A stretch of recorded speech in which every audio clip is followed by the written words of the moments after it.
Hey guys, सो ये picture देख के कुछ याद आया? Yes, Glucon D Ed. उस एड में हमने देखा था कि हमें एनर्जी के लिए क्या ज़रूरत होती है? ग्लूकोज। बट ग्लूकोज क्यों? Let's find out.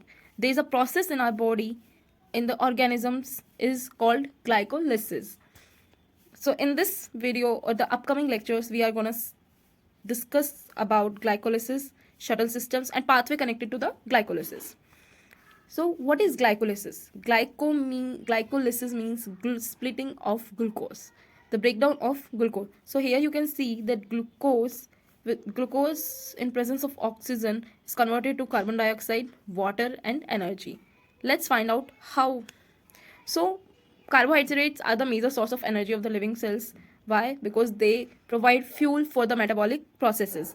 Like, it is also called as EMP pathway. EMP pathway here stands for Embedon, Meyerhof, and Paranis. So it occurs in the cytoplasm of the cells. Glycolysis can take place with or without oxygen. That means it is an aerobic as well as an anaerobic process, and it can occur in prokaryotes as well as eukaryotes. There are two phases of the glycolysis: preparatory phase and the payoff phase. Preparatory phase में क्या होता है? It is the investment phase, energy investment phase. इस phase में हम क्या करते हैं? एनर्जी को इन्वेस्ट करते हैं.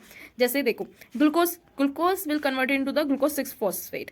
तो this is a phosphorylation process, and we know कि जब भी फॉस्फोराइलेशन होता है तो हमें एक एंजाइम चाहिए, that is kinase, you know. तो और एटीपी की जरूरत होती है, एंड द काइनेज एंजाइम को कौन सा आयन की जरूरत होती है? That is magnesium. Then glucose 6-phosphate is converted into the fructose 6-phosphate. Glucose 6, it is a isomerization process. Isomerization का मतलब क्या होता है कि the arrangement in the structure. There is a arrangement in the structure.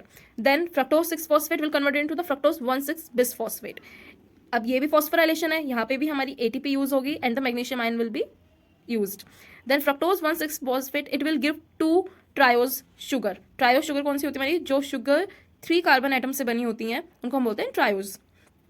तो as you can see here, fructose 1,6-phosphate, कि there is phosphate attached to the first carbon and the 6th carbon, and then it is break down. Then there is a glyceraldehyde 3-phosphate and dihydroxyacetone phosphate.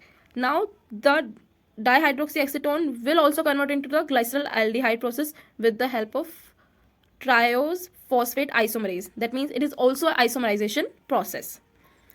Then अब वो था हमारा investment phase. हम वहाँ पे क्या कर रहे थे? एनर्जी को इन्वेस्ट कर रहे थे. अब हम यहाँ पे क्या करेंगे? पे ऑफ फेज. नाउ अब हमने एनर्जी इन्वेस्ट कर दी, अब आप हमें एनर्जी वापस लेंगे हम.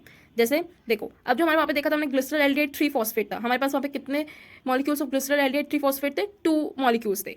अब now glycerol aldehyde will convert into 1,3-bisphosphoglycerate. अब यहाँ पे भी क्या हुआ है? हमारे पास फॉस्फोराइलेशन और ऑक्सीडेशन हुआ है.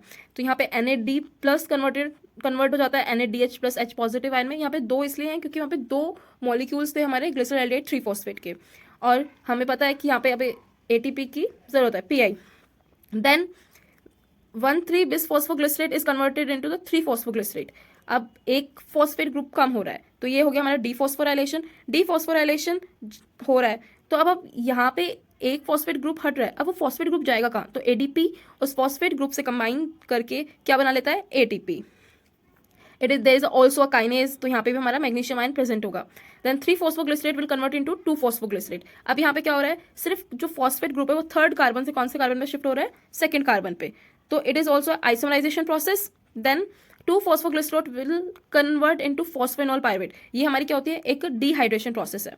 तो हमारा क्या होगा? वाटर रिमूवल हो जाएगा और ये कन्वर्ट हो जाएगा फॉस्फोइनॉल पायरुवेट में. अब फॉस्फोइनॉल पायरुवेट किस में कन्वर्ट हो जाएगा? पायरुवेट में. पायरुवेट में फॉस्फेनॉल पायरुवेट में कन्वर्ट हुआ. यहाँ पे भी डीफॉस्फोराइलेशन हो रहा है, फॉस्फेट ग्रुप हट रहा है. दैट मीन्स अब हमारा क्या करेगा? जो ADP है वो उस फॉस्फेट ग्रुप को एक्सेप्ट करके क्या बना लेगा? ATP. और यहाँ पे भी हमें काइनेज चाहिए होगा, और कौन कौन से एंजाइम और कौन कौन से हमें वो चाहिए होंगे? Factors, magnesium and potassium. Okay, समझ आया ये? Then there is a trick to remember all these steps, 10 steps. Good girlfriend fill glass daily by 3 pg and 2 pg and play ping pong. क्या है? Good girlfriend fill glass daily by 3 pg and 2 pg and play ping pong. Now अब हमें ये तो पता चल गया कि पायुर्वेट बन गया. अब पायुर्वेट का क्या होगा? अगर पायुर्वेट को ऑक्सीजन नहीं मिली तो ये या तो एल्कोहलिक फर्मेंटेशन करेगा या लैक्टिक एसिड फर्मेंटेशन करेगा. और अगर ऑक्सीजन प्रेजेंट हुई इसके सराउंडिंग में, तो then it will go into the aerobic oxidation. There it will form carbon dioxide and water molecule. The rest will be discussed in the next video, and the to be continued in the next upcoming video, we will study the what is substrate level phosphorylation and the regulation of glycolysis. Thank you.